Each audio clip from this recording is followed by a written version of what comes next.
Perhaps the most overlooked cause of illness today is how emotions can, over time, create a body that's sick and in pain. Now, the current medical model views illness as purely physical, and so looking only from this direction only gives a tiny snapshot of what's really going on with the entire person. So in this video, I'm going to share the exciting science behind the emotional root cause of illness, how to find that root cause, and I'll share some stories of clients who have healed their bodies through releasing their emotions.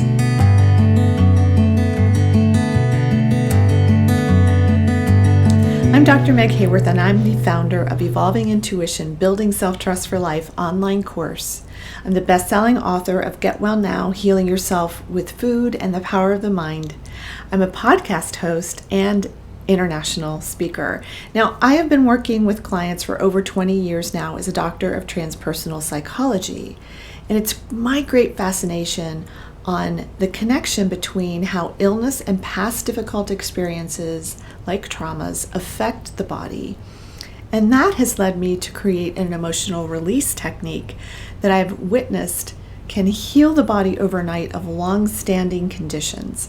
But I'm getting ahead of myself here. First, I want to share about the exciting discoveries in science that confirm that illnesses do have emotional root causes.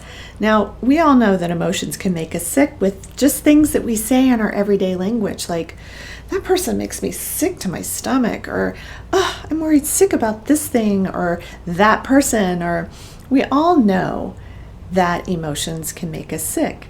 But did you know that there's an entire science called psychoneuroimmunology? And it studies how the mind affects the body, and they've been making discoveries for more than 50 years now. Dr. Candice Pert was the author of Molecules of Emotion, and she was a scientist at the National Institutes of Mental Health. Now, she discovered the opiate receptor, and one of the things that she found was that when you register an emotion, every single cell in your body registers that emotion too. And she also eventually learned that our brain cells aren't just in our brains, but they're in every cell of our bodies. And in her later years, she really talked about how she came to believe that the subconscious mind is in every cell of your body too. And after all of the work I've done with thousands of people over the last 25 years, I would agree with that one too. So think about this for a moment. So what do you think happens in the body if your blood is just boiling and you're just so full of anger every single day for years on end? What do you think that does to your body over time? Now, the link between illness and traumatic experiences has also been established by the Adverse Childhood Experiences Study, also known as the ACE study. It's the largest public health study ever done. It was done at Kaiser Permanente in San Diego, California. It's been ongoing since the mid-90s with more than 17,000 participants. And what they found that when certain traumas and experiences occurred before the age of 18, they were more likely to develop certain illnesses like COPD, the group of lung diseases, cancer, and mental illnesses like depression, suicidal ideation, and substance abuse. So they developed the Adverse Childhood Experiences quiz that you can find on my website at meghaworth.com. And in that quiz, they have 10 different questions, and if you score a 4 or above, you're more likely to develop those certain illnesses I just mentioned and more later on in life. Now, these categories include things like the divorce of your parents, being abandoned by a parent, the death of a parent, a mentally ill parent, physical violence in the home, substance abuse in the home, or whether or not you even felt loved. So you can take this quiz and then just book a free call with me and we can go over the results of your quiz as well. But how does all of this relate to your emotions? Now, when you're a child and you're in terror every single day and you're waiting for the next awful thing to happen, you are secreting adrenaline and cortisol. Now, those two hormones are really important. They help protect you in times of need. But when you're secreting these hormones for years on end, waiting for that moment where your parent might get triggered into throwing things and beating you or a sibling, it can be really terrifying. And so what happens is these hormones become toxic to the body over time.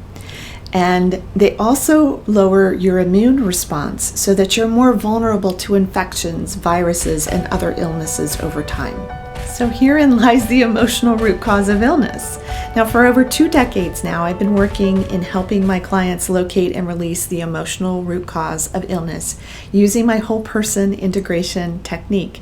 And so I use my intuitive abilities to help get to the emotional root cause with my client, as well as the beliefs, the thoughts, and the feelings that the body is holding, because the body has a mind of its own, and your emotions are holding its own narrative inside of the body mind.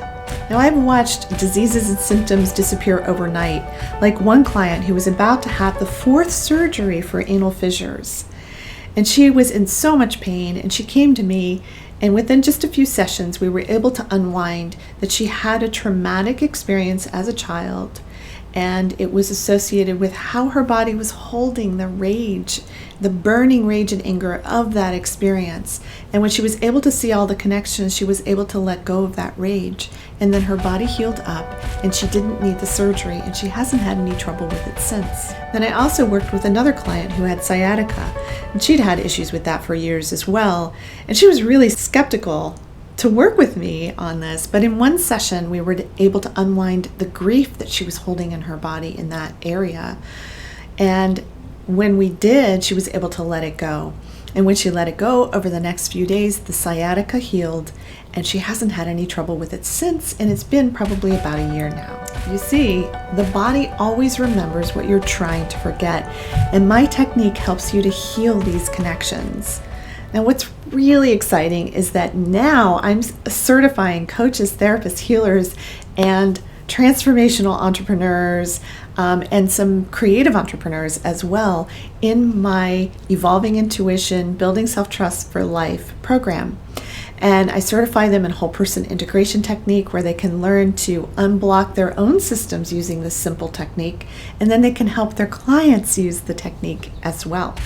So if you're a coach, a therapist, a healer, a holistic health practitioner, or an entrepreneur, and you would like to add this incredible tool to your practice, then come join my online course, Evolving Intuition, Building Self-Trust for Life, where you get to learn my technique, get certified in it.